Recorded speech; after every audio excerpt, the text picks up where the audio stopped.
Inilah kunjungan kerja yang dilakukan Komisi 4 DPRD Kabupaten Bogor ke markas KONI Kota Bogor. Kedatangan wakil rakyat ini disambut langsung Wakil Ketua 1 KONI. Tujuan Komisi 4 DPRD Kabupaten Bogor ini adalah ingin melihat dan mengetahui program kerja serta persiapan yang dilakukan KONI Kota Hujan dalam menatap Pekan Olahraga Provinsi Jawa Barat 2022. Beberapa pembahasan juga menjadi prioritas pada kunjungan kerja ini.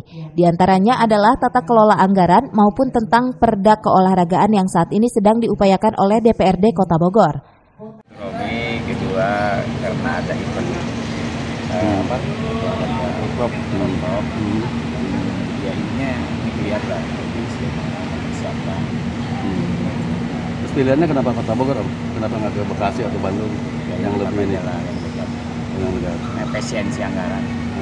Terus tadi ada pembicaraan soal perda keolahragaan. Gimana itu?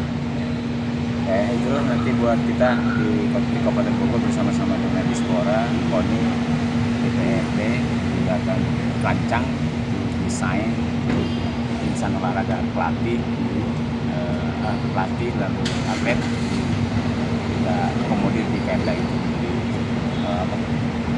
kesejahteraan. Hal senada juga dikatakan Wakil Ketua 1 KONI Kota Bogor Dedi Sumarna.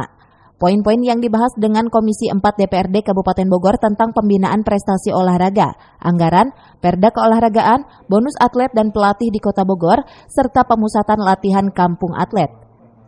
Yang pertama adalah pembinaan prestasi di Kota Bogor.